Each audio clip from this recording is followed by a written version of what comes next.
Eu acho que esse é um dos planos que ficaram mais famosos no filme, né? E existiu uma conversa do porquê, isso foi uma coisa mais de instinto. Assim, a razão poética por trás dele é que a gente queria realmente que a natureza fosse um personagem no filme, assim. Tem algo bonito também sobre achar, sabe? Eu acho que não precisa se preocupar também, não achou imediatamente. O importante é que ache, sabe? Em algum momento. Em termos de caminhos, dicas pra quem tá começando, existe um caminho específico que você percorreria? E o Brasil também está na disputa da categoria de melhor fotografia no Oscar. O cineasta Adolfo Veloso foi indicado pela produção americana Sonhos de Trem. And the cinematography in this is just exceptional. Hoje você vai conhecer Adolfo Veloso, diretor de fotografia brasileiro nominado ao Oscar, que fez Strange Dreams, o filme mais bonito do ano. Você vai ouvir tudo sobre como ele faz filmes e as suas técnicas que levaram ele a ser nomeado para um Oscar e fazer história.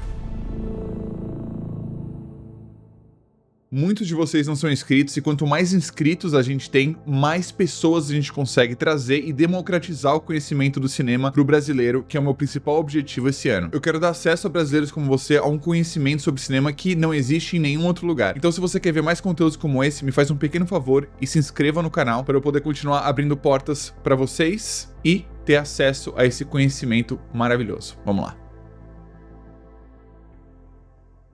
Bom, gente, estamos aqui na presença ilustre do Adolfo Veloso. Como você está, meu querido? Muito bem, e você? Muito bem. Fingindo que a gente não É verdade, conversar, né? fingindo que a gente não acabou de se introduzir. E eu gostaria muito de trocar uma ideia com você hoje. Claro que acho que sua vida nos últimos meses mudou muito, né? Imagino, ou enfim, radicalmente. Aí existem coisas que você está fazendo todo dia, as coisas estão muito intensas, então muito obrigado por estar aqui. Imagina, é um prazer. E trocar uma ideia hoje sobre o início da sua carreira. Eu acho que tem muitas pessoas que ficaram bem animadas com o fato de você vir pra cá. Eu fiz um post, eu fiz um reel sobre Train Dreams e as pessoas ficaram, tipo, alucinadas, assim, com a sua... Eu achei lindo, aliás, obrigado. Você gostou? Sim. Fico feliz. Bom, Bom, vamos ver algumas cenas aqui vamos. que eu separei pra gente.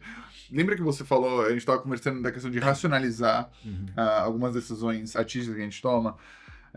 E eu acho que essa é uma das conversas que eu mais tenho com a Ana, que é a minha diretora de fotografia para todos os projetos. Como que a gente consegue racionalizar isso e entender o porquê dessa decisão. Ana, você está convidada, por favor. Aparece aqui, entra no meio do prêmio aqui. Não estava preparada para isso, mas vamos lá. Eu acho que esse é um dos planos que ficaram mais famosos no filme, né? Sim. E você colocou uma câmera no tronco. Enfim, eu acho que esse POV da árvore caindo foi algo, enfim, extremamente original e existiu uma conversa do porquê, isso foi uma coisa mais de instinto. Como é que você se sentiu com isso? Assim, a razão poética por trás dele é que a gente queria realmente que a natureza fosse um personagem no filme, assim. Quando a gente ficou pensando sobre esse filme e o quanto a natureza era importante no filme, a primeira coisa que passou na nossa cabeça é a gente não quer de jeito nenhum fazer um filme onde a gente tá filmando as pessoas e quando a gente vai filmar a natureza, isso é um cartão postal e parece desconexo, assim. Então, as primeiras decisões, assim, foram tipo, vamos ter um drone para filmar a floresta. Não fazia sentido, sabe? Assim, a gente foi tentando entender aonde era o lugar da câmera para filmar a natureza e muito disso veio...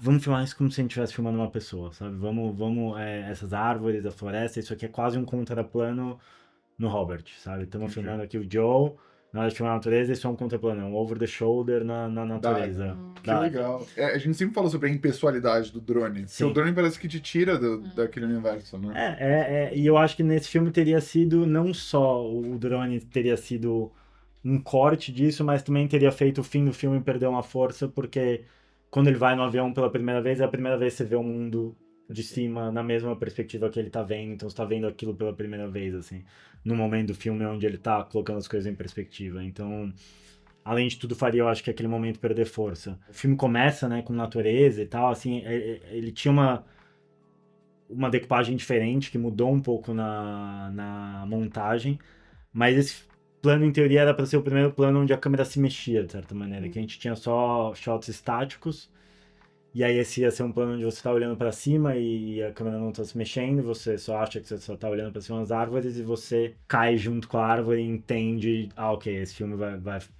vai falar também sobre isso, e você apresenta o seu personagem pela primeira vez assim, porque o shot que vem depois desse é um shot que vem de um outro personagem, e a gente revela o Robert a primeira vez que você vê ele, assim, então... Você tava pensando no tempo, tipo, da câmera, da Sim. estático, pra daí já, aos poucos, introduzindo esse movimento, né? Sim, Interessante. e de uma maneira bem, quase que metafórica também, assim, sabe? Da árvore tá caindo e você tá, ok, estou indo ao mundo dos homens aqui, sabe? Assim, vamos falar sobre isso. E esses movimentos mais que vem depois, esse movimento mais mecânico, né? Que tá meio seguindo a serra e achando o personagem, assim. Mas é engraçado que esse seja o plano mais famoso, porque esse tem 3 planos no filme que foram feitos com uma outra câmera que não a Alexa, e esse é um deles, assim. E ele deu bastante trabalho na questão de cor, na verdade, para casar com todo o resto, assim. Porque, como a gente já derrubou... Não... Uma crash cam, não. A gente não queria botar a Alexa ali, porque sabe-se lá o que vai acontecer com a câmera, assim, a gente essas cenas todas de árvore caindo são em lugares onde essas árvores já iam cair, então, assim, eram ou logging camps, ou uma árvore que ia ser derrubada porque um raio tinha caído na árvore e estava perigosa, eles precisavam derrubar, então, assim, eram árvores que profissionalmente estavam sendo derrubadas, e a gente só colocou uma câmera ali para capturar. E as pessoas que fazem isso são realmente impressionante, assim, eles conseguem falar exatamente onde eles vão colocar a árvore. Só que você nunca sabe, né, o que vai acontecer, o impacto, assim. Então a gente percebeu que não seria bom abrir mão de uma das nossas câmeras, não só por seguro e o preço, mas também porque a gente estava no meio do nada, e se a câmera quebrasse, sei lá quantos dias ia demorar para achar uma câmera nova, enfim. E aí a gente trouxe para esse plano uma Red Komodo, que além de tudo é uma câmera muito menor, também mais fácil de gripar. E a câmera ficou intacta, completamente intacta. A gente podia ter usado qualquer câmera no fim das contas, mas não tem take 2, né? E em termos de lente, vocês usaram as lentes que você tava usando pra Sim. filmar o filme? Ah, tá. A gente colocou a mesma lente na Red, a gente tinha 2 sets de lente. As Koa esféricas para as coisas de dia. Quase uma coisa só de uma paixão que eu tenho pela lente por causa do flare dela, assim, aquele flare dourado e tal. E eu sabia que o sol ia ser muito importante no filme, e a gente ia ter muitas situações de flare que eu queria muito, e a gente testou ela lado a lado com outras lentes. Uhum. E ela também tinha uma textura, a maneira que ela texturizava a natureza, assim, funcionava também, então a gente achou que era a lente perfeita, só que é uma lente muito escura, é tipo 2.3, 2.4 no mínimo. E como a gente queria filmar tudo de noturna com fogo de verdade, vela e tal, era uma lente muito escura, e a gente não queria mudar o ISO da Alexa, a gente queria manter ele na base em 800 sempre. Então a gente pegou um set de Super Speed, que são as lentes das Zeiss 1.3, para todas as noturnas e algumas diurnas mais escuras, assim. Foquista tinha que ser bom mesmo, né? O cara é foda. Então eu imagino que vocês tinham... Recomendo o Nick para qualquer um. Nick, Um dia você grande puder. abraço. Mas eu imagino que vocês tinham alguma extra, né? Caso a lente também quebrasse, porque isso Mas assim, a gente Foi arriscou meio uma... que arriscou. Porque, Ah, tá, assim, entendi. tinham 2 sets. Talvez a gente perca 20 aqui, não possa mais filmar pra 20, mas Justo. deu tudo certo, felizmente. Que demais. Nossa, a suavidade dessa luz aqui é muito bonita. Que você... E nessas cenas dentro da loja, por exemplo, vocês usaram algum tipo de Não. luz? Ou foi tudo natural Tudo também? natural, é hora do dia. Aqui a gente tinha que eles chamam aqui de... O que aconteceu aí? É isso, foi exatamente isso que eu fiz. Eles chamam de fly swatter, né? Que é o... Sim, Software. sim. Que é só pra proteger o sol, porque eu não queria nenhum sol direto entrando na loja aqui, na rua. Sim. Então era só para proteger caso o sol saísse, também por causa de continuidade, mas a luz que entra é só a luz natural do nublado ou enfim, do que é que seja, rebatida no prédio da frente e entrando. Então dentro você nem precisou aumentar um pouco Nada. pra mexer no contraste. Nada. Que massa. A gente não tinha nenhuma situação nesse filme onde a gente usou nada dentro, assim, pra Aumentar a exposição, nada. coisa. Então você Nem aceitava uma o luz contraste rebatida. que a natureza te dava. Que massa. Sim, sempre. O que eu acho sempre, em geral, assim, o que eu tendo a fazer, assim, eu acho que principalmente nesse filme, A gente também não tinha medo de contraste, de às vezes deixar só uma metade da cara completamente visível e a outra completamente escura, assim, a gente não se preocupou com isso, assim, pelo que o filme era também, então, assim, na cabana, por exemplo, o que a gente fazia a maioria das vezes é abrir uma das janelas, fechar todas as outras e é isso aí. E não é muito distante da janela, imagina. Pior que depende, assim, não é uma cabana pequena, na verdade, então, Tá. assim, então nem tinha como estar muito distante Sim. da janela. E eu acho que sempre tem um jeito, assim, talvez esteja distante, mas daí você faz ser uma silhueta em vez de, sabe, eu acho que essa é uma das grandes coisas também de operar a câmera, que você consegue ir se adaptando ao que os personagens, o que os atores estão fazendo, sabendo as limitações, né? Ah, tem esse canto escuro aqui, mas se ele for aqui, eu vou aqui com a câmera, porque daí ele se torna uma silhueta. Entendi. E se voltar para esse lugar aqui onde tá mais claro, sabe assim, eu acho que tem em cenas mais improvisadas, né, então tem uma flexibilidade de você saber os seus pontos fracos ali naquele set e saber o que fazer com tudo que acontecer, assim, para você também não precisar virar pro ator e falar, olha, incrível, você pode fazer o que você quiser, mas nesse metro quadrado, sabe, assim, eu acho que pensar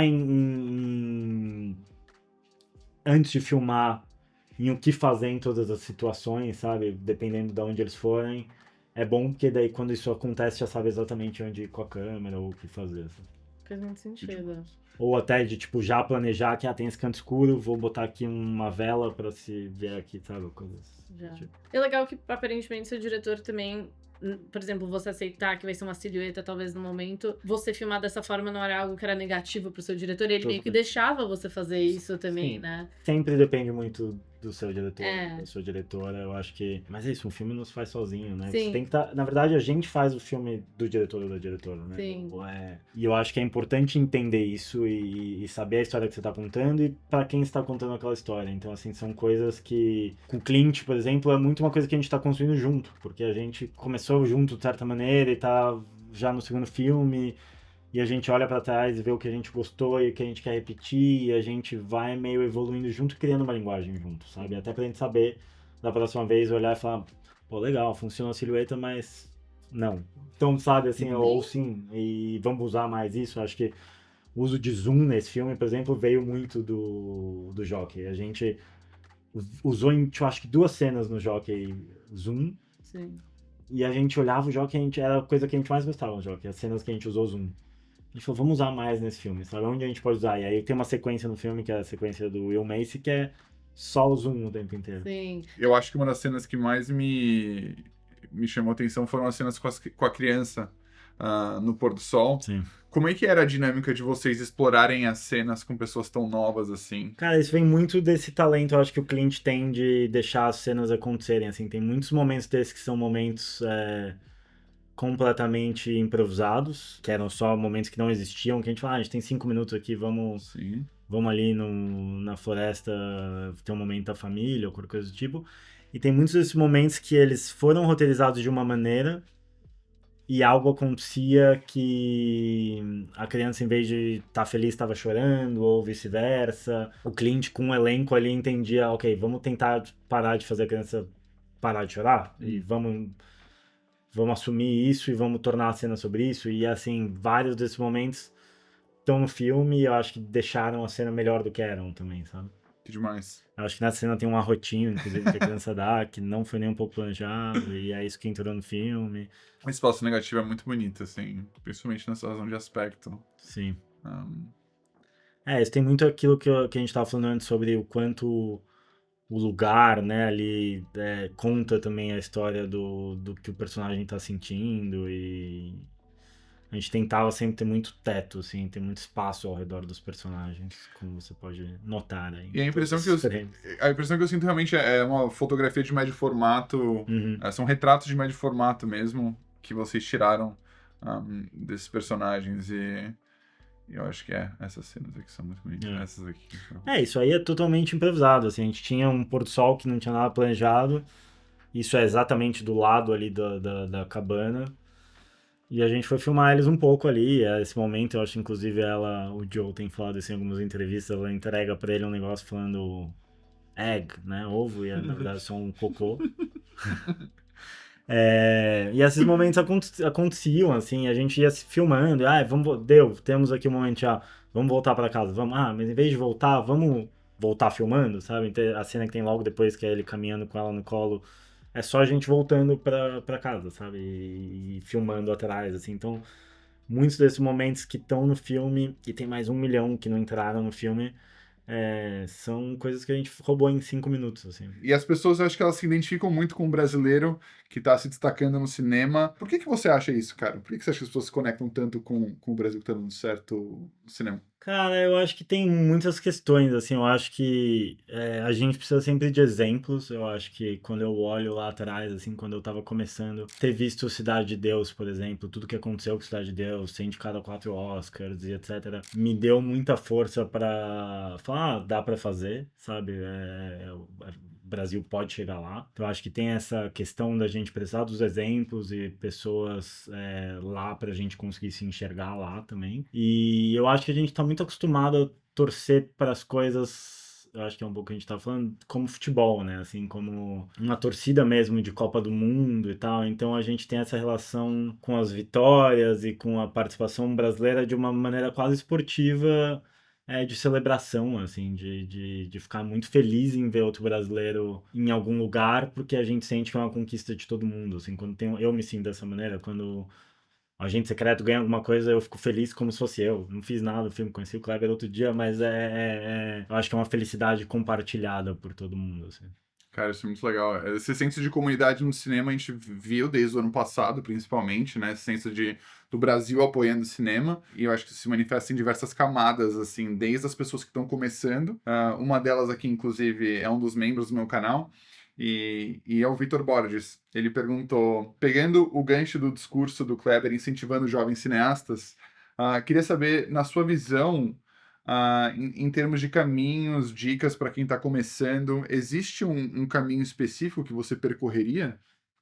Eu acho que é realmente tão possível de tantas maneiras diferentes que é muito difícil falar um caminho. Quando eu comparo a minha carreira com a carreira de amigos e pessoas que eu conheço que estão em diversos estágios diferentes, assim, de carreira, é sempre tão diferente, é sempre tão... Tem gente que fez faculdade, tem gente que fez faculdade no Brasil, tem gente que fez faculdade fora, tem gente que fez só curso, tem gente que não fez nada, estudou outra coisa completamente diferente e caiu nisso de alguma maneira completamente aleatória. E todas essas pessoas deram certo, assim, seja lá o que dá certo for, mas assim, chegaram em um lugar bom de carreira. Então acho que é muito difícil falar um jeito. Eu acho que o importante disso é confiar um pouco no seu caminho, assim, não achar que necessariamente a maneira que você está fazendo não é a certa porque um exemplo diferente desse que você viu não foi esse. Eu penso comigo, por exemplo, o dia que o Heitor virou para mim e falou: queria muito que você fizesse um filme comigo. Eu fiquei muito animado, eu nunca tinha feito um longa.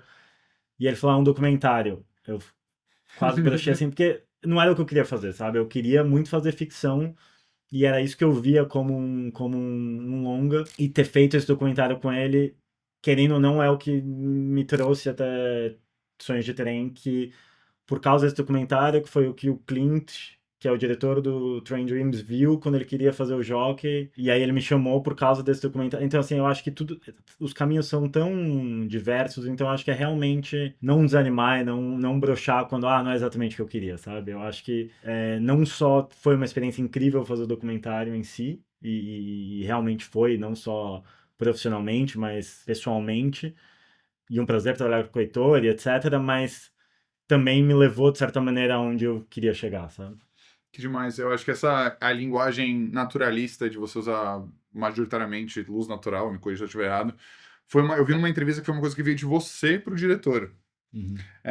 E convencer um diretor disso, eu imagino que deva ser... Foi difícil? Como é que foi esse processo? Cara, com o Clint nem um pouco, assim, porque a gente fez o Jockey junto, que foi o primeiro filme dele. Então, apesar do Jockey ser o primeiro filme dele não ter necessariamente uma experiência tão grande como diretor, ele tinha feito curtas antes, assim, ele sabia muito bem o que ele queria pro filme. Assim, ele tava fazendo um filme que eu acho que isso é um bom conselho também. Como era o primeiro filme dele, ele fez um filme sobre um assunto que ele entendia muito. O pai dele era um jockey. E ele entendia toda aquela dinâmica e todas as dificuldades e o que era aquela vida muito intimamente. Então ele sabia exatamente o que ele queria passar com o filme, com os sentimentos. Então aquilo era maior do que a inexperiência dele necessariamente no set. E aí eu acho que pela situação, por ter sido lá atrás um filme muito pequeno, já que é um filme que a gente fez com uma equipe de 10 pessoas, no máximo 15, sabe? Que custou muito pouco, então ele foi feito de uma maneira muito guerrilha, que a gente nem tinha outra solução que não usar luz natural, sabe? E que foi uma coisa que também aprendi muito no começo da minha carreira toda, por não ter necessariamente as melhores condições sempre, ou por ter filmado documentário e aquilo ser o que eu tinha. Foi a maneira que eu aprendi a fazer as coisas. E depois, quando chegou um momento onde eu tinha acesso à luz e eu comecei a usar mais, muitas vezes eu me peguei pensando, nossa, mas isso tá pior do que o que eu fazia, não... Por que que eu tô fazendo isso, sabe? É só porque eu tenho agora o acesso que eu vou usar. E eu acho que como a minha relação com o Clint, voltando à sua pergunta, partiu do Jockey, onde foi um filme que a gente fez dessa maneira e que, apesar de ser um filme muito pequeno, eu acho que as coisas mais mágicas que existem naquele filme aconteceram por essa estrutura menor, por não ter luzes ao redor, a gente podia de fato improvisar, os atores tinham liberdade para andar para qualquer lado e não se preocupar com enquadrar um tripé ou o que fosse. Quando a gente começou a falar sobre o Train Dreams, era na verdade o oposto, era como a gente pega agora esse mundo todo que a gente conseguiu criar no Jockey, não conseguiu, a gente criou porque era o que a gente tinha, mas como a gente protege isso num filme agora que vai ter uma equipe de mais de 100 pessoas, é um filme de época, é um filme muito mais complexo. Como que a gente traz isso? E aí eu acho que o trabalho foi, na verdade, o oposto. Assim, isso era muito, desde o começo, assimilado e era a nossa vontade, entre o cliente e eu, mas de como convencer o resto da equipe, na verdade. Aí eu trabalho com produção, com todos os outros departamentos, porque isso significa falar com todos os outros departamentos para fazer isso acontecer. Seja o assistente de direção para você fazer o plano de filmagem, seja o departamento de figurino que vai ter que não necessariamente fazer o que eles tinham planejado, porque as coisas vão estar em uma ordem diferente, ou a maquiagem. É uma conversa tão maior que só o falar com a minha equipe, falar para a minha equipe, olha, a gente não vai usar luz, sabe? É tão maior que isso que demanda uma conversa maior com os outros departamentos que não necessariamente você está acostumado. Assim. Eu acho muito interessante isso que você tá falando de você fabricar uma oportunidade, você encontrar uma oportunidade.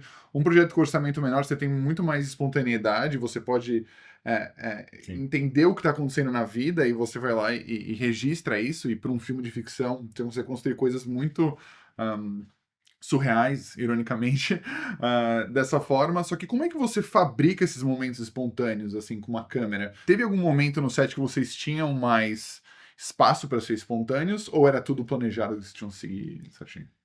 Eu acho que para você ter essa espontaneidade, você precisa planejar muito, não só aonde você vai estar, eu acho que é isso, assim, né? Você precisa estar no lugar certo na hora certa e precisa ter um set construído para isso, assim, por exemplo, a cabana ali do filme é uma cabana construída do zero pela production designer do filme, que é a Alex Schaller, que é incrível, que ela fez tudo que tem no filme, ela fez do zero em locação, nada estúdio. Então isso tornava tudo muito prático nos dois sentidos dessa palavra, tanto porque a gente conseguia se proteger e estar dentro quando a gente não queria estar fora por causa da luz, mas também sempre que a gente queria improvisar alguma coisa ou mudar alguma cena, tudo ali funcionava. Então se a gente falava, então vamos só fazer um momento como assim, tem um momento dos dois cozinhando ali no filme que não estava roteirizado. Aquilo foi só a gente tem 15 minutos aqui, vamos fazer um momento deles cozinhando e o cliente passava para eles, ó, aproveita para talvez falar disso, algum sentimento que precisava ser explorado assim no filme, com atores incríveis como a gente tinha, principalmente o Joe e a Felicity,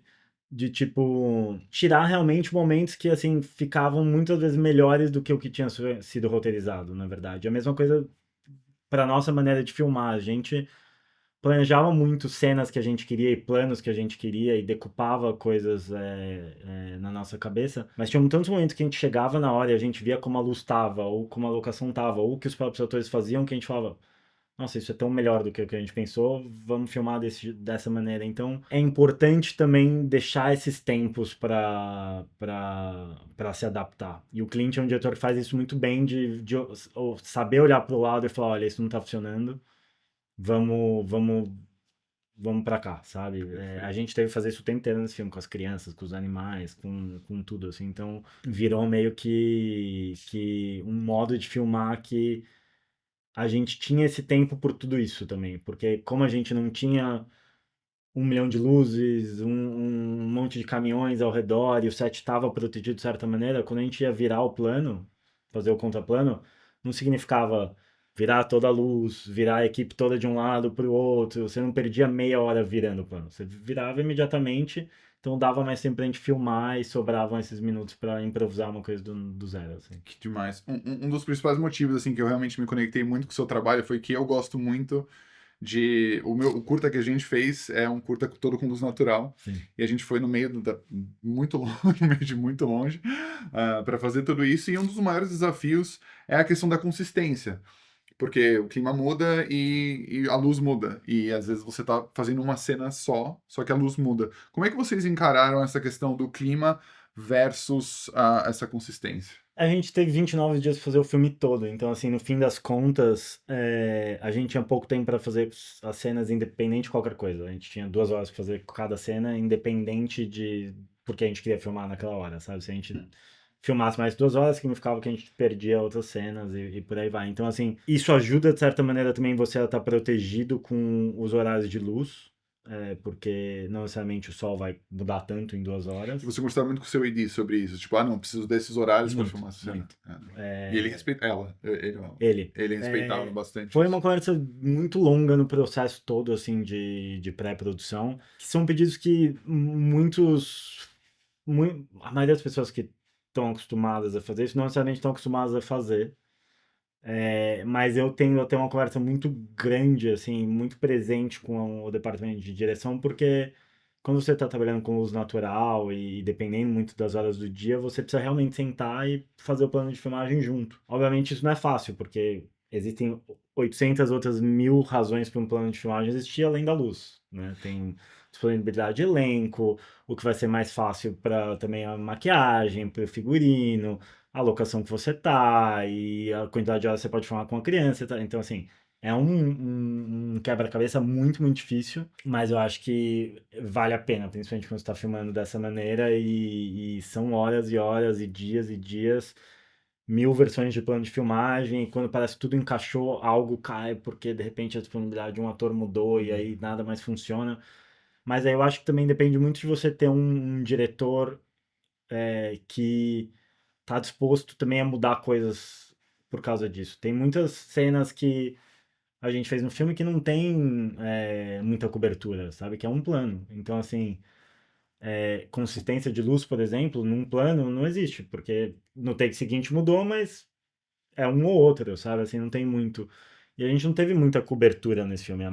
Talvez o plano com mais cobertura no filme tenha 3 planos, sabe? Assim, a cena com mais cobertura. Então, o pior de tudo é quando você tem um dia que é aquele dia tipo sol entre nuvens, né? Aí esse é acho que o pesadelo de qualquer fotógrafo, que é a inconsistência em relação a isso de você ter uma equipe que vai saber esperar, você precisa escolher um dos dois, né? Falar, ok, tem mais nuvem ou mais sol, vou escolher sol.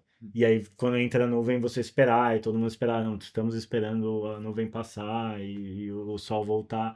E vários momentos desse, no meio da cena, você percebe, devia ter escolhido nuvem, porque tem mais nuvem do que sol. Então, acho que esses são os momentos mais difíceis, assim, realmente, quando você tem um dia que tá mudando durante o dia, às vezes muda no meio do take, e aí você, tipo, joga aquilo fora, e depois você fica rezando também pro montador não usar aquilo, porque depois vai ser mais difícil na correção de cor. Mas é isso, assim, são várias conversas e eu acho que é por isso que eu tendo a tentar estar o mais envolvido possível em todo o processo. Com a produção, com a direção, na montagem, na correção de cor. E você teve um momento de testes antes desse longa para você entender qual que eram os limites da sua câmera e até onde você podia ir com ela, ou você já conhecia bem?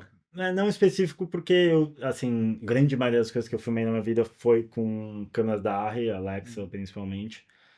A Alexa T35 era uma câmera nova, mais ou menos nova na época, então não tinha usado tanto ainda, mas tudo que ela tinha de novo era só melhor do que a antiga, assim, então, assim, sabendo as limitações que eu tinha antes, aquilo era só um lucro, assim. Não foram testes específicos para entender os limites da câmera, foram mais testes para decidir que lente usar, linguagem, enfim, outras coisas. Perfeito. Quando você está se preparando para um projeto como esse, você traz referências de filmes e de fora dos filmes também como arte?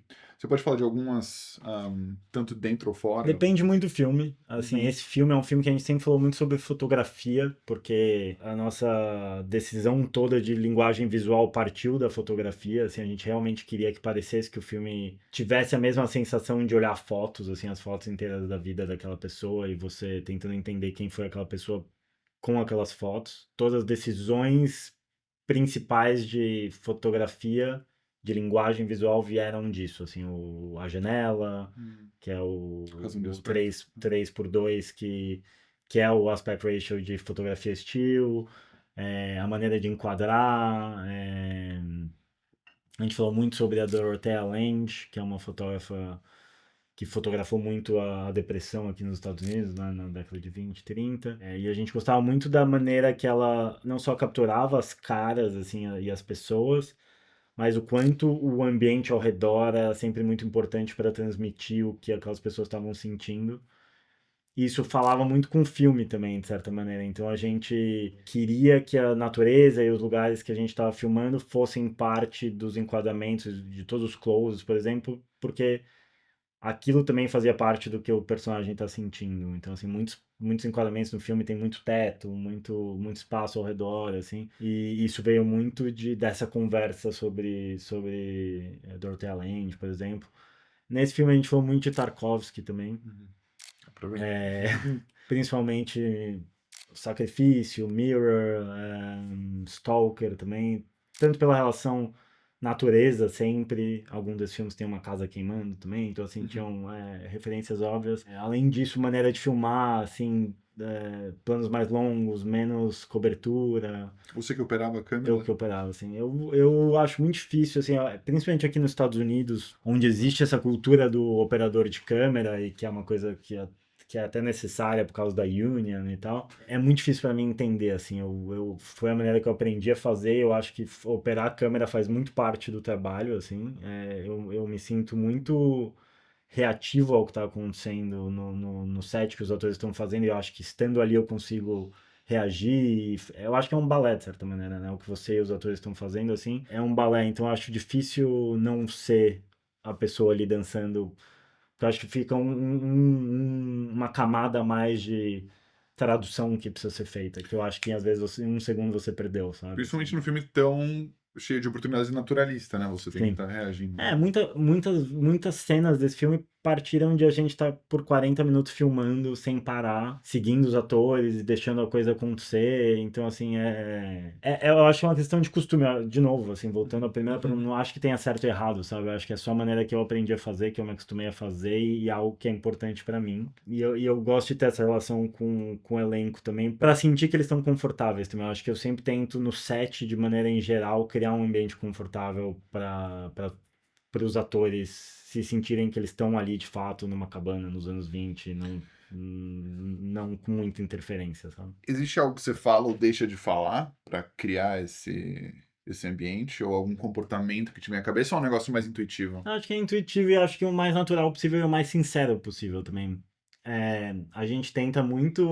Acho que eu fui ensinado isso de certa maneira, que você precisa proteger o ator, não fala, sabe assim? Eu acho que a maioria deles, assim, atores profissionais, né, e tal, são tão espertos e fazem isso há tanto tempo também, sabe, assim, que sabem exatamente o que a câmera faz, o que o poder de uma lente ou outra, e tem uma consciência muito grande de tudo isso. Então, ter essa conversa sincera, assim, cria uma confiança mútua, assim, e uma relação que eu acho que é bem importante para os dois lados estarem confortáveis para se pedir coisas e para.